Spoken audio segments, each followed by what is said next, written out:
So what's up guys welcome back to new prediction video. आजको भिडियोमा फेरि म भोलि हुन गइरहेको 4टा म्याचको प्रेडिक्सन गर्न गइरहेको छु। योभन्दा अगाडिको भिडियोमा मैले 4टा म्याचको प्रेडिक्सन गरेको थिएँ, जसमा 3टा म्याचको रिजल्ट आइसक्यो, 2टा प्रेडिक्सन सही भएको छ भने एउटा चाहिँ गल्ती भएको छ। यस्तै गरेर एउटा म्याचको रिजल्ट आउनु बाँकी छ। अब के हुन्छ त थाहा छैन। अब तपाईँहरू यसको लागि लाइकको बटन दबाउनु। अब आजको भिडियो स्टार्ट गरौँ। सो गाइज यो भोलि हुन गइरहेको पहिलो match Germany versus Ivory Coast. यो म्याच चाहिँ आज राति 1:45 मा सुरु हुन गइरहेको छ। यो म्याच खेल्नुभन्दा अगाडि दुईटा टिमले एउटा म्याच खेलिसकेका छन्। तपाईहरु सबभन्दा पहिले जर्मनीको रिजल्ट हेर्न सक्नुहुन्छ, योभन्दा अगाडिको म्याचको। यस्तै गरी अब आइभी कोस्टको पनि रिजल्ट हेर्न सक्नुहुन्छ। अब तपाईहरुलाई म जर्मनीको लाइनअप देखाउँछु यो म्याच भन्दा अगाडिको। ल हेर्न सक्नुहुन्छ र हाईएस्ट रेटिङ भनेको 9.4 रहेको छ। यस्तै गरी तपाईहरुलाई म इक्वेटर भन्छ आइभी कोस्टको यहाँ देखाउँछु लाइनअप। यस्तै गरी आइभी कोस्टको हाईएस्ट रेटिङ भनेको एउटा प्लेयरको छ जुन कि हो 6.6 र यो गेम खेल्नुभन्दा अगाडि जर्मनीले अर्को टिमलाई 7-1 हानेर हराएको थियो। यस्तै गरी जर्मनी भनेको एउटा राम्रो टिम हो जुनले चाहिँ 2014 को वर्ल्ड कपमा अर्जेन्टिनालाई 1-0 ले हराएको थियो।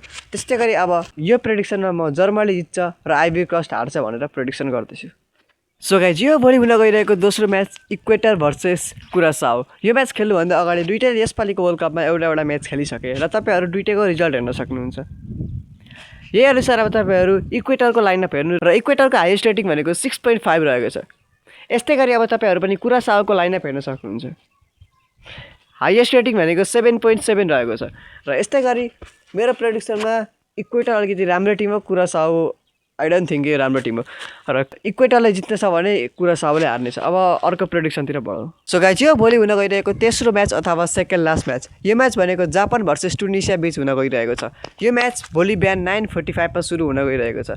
यो म्याच खेल्नुभन्दा अगाडि दुईटैले एउटा म्याच खेलेका छन्, तपाईहरु हेर्न सक्नुहुन्छ दुईटैको रिजल्ट। यस्तै गरी तपाईहरु अब टुनिसियाको लाइनअप हेर्नु र हाईएस्ट रेटिङ भनेको 7.4 रहेको छ। यस्तै गरी जापानको पनि हेर्न सक्नुहुन्छ, जापानको भनेको 7.3 रहेको छ। अब यस्तै गरी जापानले नेदरल्यान्डसँग ड्र खेलेको थियो 2-2 गोल र टुनिसियाले कोसँग हारो तपाईहरुले हेरिहाल्नुभयो। अब यो अनुसार त मेरो प्रेडिक्सनमा जापान जित्छ, टुनिसिया हार्नेछ। अब अर्को प्रेडिक्सनतिर बढौँ। सो गाइज यो भोलि हुन गइरहेको last match Spain versus Saudi Arabia, जुन कि भोलि राति 9:45 मा सुरु हुन गइरहेको छ। यो म्याच खेल्नुभन्दा अगाडि दुईटैले फर्स्ट म्याच खेलेका छन्, तपाईहरु रिजल्ट हेर्न सक्नुहुन्छ। यस्तै गरी तपाईहरु अब साउदी अरेबियाको लाइनअप हेर्न सक्नुहुन्छ। हाईएस्ट रेटिङ भनेको 7.5 रहेको छ। स्पेन एउटा राम्रो टिम हो र साउदी अरेबिया भनेको यस्तो खास टिम होइन र यो अनुसार मेरो प्रेडिक्सन स्पेन जित्नेछ भने साउदी अरेबिया हार्नेछ।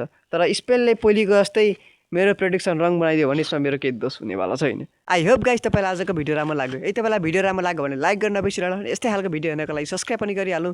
अनि मेरो भिडियो चाहिँ रिक्वेस्ट गर्दैछु स्किप नगरिकन हेर्नु होला। अब अर्को भिडियो भेट्दा तबसम्म जय नेपाल, बाई बाई।